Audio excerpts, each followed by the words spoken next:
ধন্যবাদ। যেমনটি আপনি বলছিলেন, আমি এখন রয়েছি পাবনা জেনারেল হাসপাতালের শিশু বিভাগের পাশে। এই বিভাগের ঠিক শেষ মাথাতে তৈরি করা হয়েছে শিশু হাম আক্রান্ত শিশুদের জন্য আইসোলেশন ওয়ার্ড।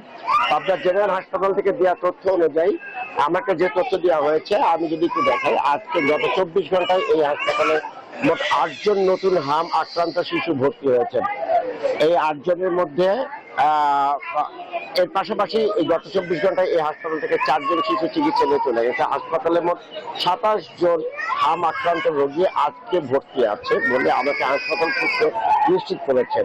এখানে রোগীদের মধ্যে হাম আক্রান্ত রোগীদের মধ্যে যে আইসোলেশন ওয়ার্ডে রাখা হয়েছে তাদের মধ্যে ঔষধ নিয়ে চিকিৎসা নিয়ে কিছু মিশ্র প্রতিক্রিয়া আছে। চিকিৎসকদের সাথে আমরা এই বিষয়ে কথা বলেছি। তারা বলেছেন যে ওষুধের কিছু অপ্রতুলতা থাকার কারণে এটা হচ্ছে, তবে তারা দ্রুত এই ব্যাপারটা ছাড়িয়ে উঠতে পারবেন বলে মনে করছেন। এই ছিল পাবনার সার্বিক পরিস্থিতি। আমরা এখন চলে যাবো চট্টগ্রামের পরিস্থিতি জানতে। সেখানে অবস্থান করছেন আমাদের সহকর্মী নয়ন বড়ুয়া। জয়।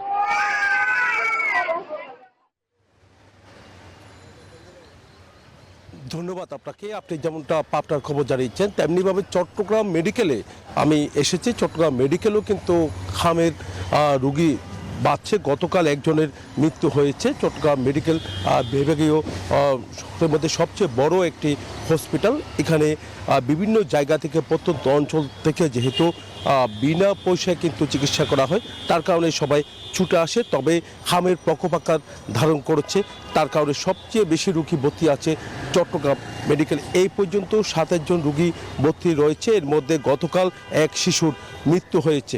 এখানে যারা চিকিৎসক আছে তারা বলছেন যে মানুষের একটু সচেতনতার ব্যাপার রয়েছে। একই সাথে একটু হামের কোনো লক্ষণ দেখা দিলে কিন্তু দ্রুত সময়ের মধ্যে চিকিৎসকের পরামর্শ যদি নেয়, তাহলে এখানে যারা চিকিৎসক রয়েছে তারা যেমনটা জানিয়েছেন, তাহলে সুস্থ হওয়ার সম্ভাবনা রয়েছে বলে আমাদেরকে জানিয়েছেন। সিটি কর্পোরেশনের পক্ষ থেকেও কিন্তু আমরা দেখছি প্রচারণা শুরু করেছে, মানুষকে কিন্তু আসলে সচেতনতা করার জন্য চেষ্টা চালিয়ে যাচ্ছে। তবে বিভিন্ন প্রত্যঞ্চলের মানুষ যারা আছেন তারা কিন্তু হাম সম্পর্কে কিন্তু তেমন কোনো এখানে অভিজ্ঞতা নেই। এমনকি টিকা নেওয়ার যে শিশুদের যে টিকা দেওয়া, সেটাও কিন্তু অনেকজন জানে না। এই কারণে টিকা থাকলেও কিন্তু টিকা নিতে পারছে না, টিকা নিচ্ছে না, এমন কথা আমাদেরকে জানিয়েছেন সিভিল সার্জন। এই ছিল আমার এখানকার সর্বশেষ। ফিরে যাচ্ছে আমার সহকর্মী, অপেক্ষা করছেন কুষ্টিয়ায় লালনের কাছে।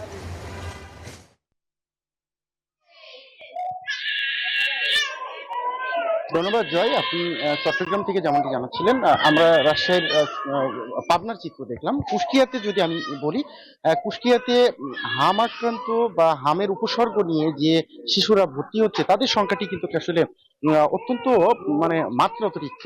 গত 24 ঘন্টায় জেলা সিভিল সার্জন অফিসে দেওয়া তথ্য মতে প্রায় নতুন করে 90 জন শিশু বিভিন্ন হাসপাতালে ভর্তি হয়েছে। এর মধ্যে কুষ্টিয়া জেনারেল হাসপাতাল, কুষ্টিয়া মেডিকেল হাসপাতাল সহ 5 উপজেলা স্বাস্থ্য কমপ্লেক্সে এই রোগীদের ভর্তির তথ্য দিয়েছে জেলা সিভিল সার্জন অফিস। তারা বলছে যে বর্তমানে জেলার 7টি হাসপাতালে 163 জন রোগী ভর্তি রয়েছে, যাদের প্রায় সবাই আসলে শিশু।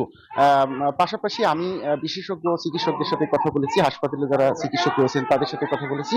তারা যেটি বলছেন যে এই আক্রান্ত বা সংক্রমণের যে হার বা উপসর্গ নিয়ে যেসব রোগীরা ভর্তি হচ্ছেন, তাদের আসলে সবাই কিন্তু হামে আক্রান্ত না। যেহেতু ঠান্ডা, সর্দি কাশি সহ বেশ কিছু উপসর্গ নিয়ে যারা আসছেন, তারা হচ্ছে এই হাসপাতালে ভর্তি হচ্ছেন এবং চিকিৎসা নিচ্ছেন। আমি আপনাকে যদি বলি, 163 জন বর্তমানে হাসপাতালে ভর্তি রয়েছেন। পাশাপাশি কিন্তু এই অভিভাবকদের সচেতন হওয়ার কথা বলছেন চিকিৎসকরা। এই ছিল কুষ্টিয়ার চিত্র। ফিরে যাচ্ছি স্টুডিওতে আসিফ সামাদের কাছে। ধন্যবাদ আপনাকে। 200-র বেশি সার্ভিস ও ফিচারে লেনদেনের সব বিকাশ অ্যাপে সম্ভব।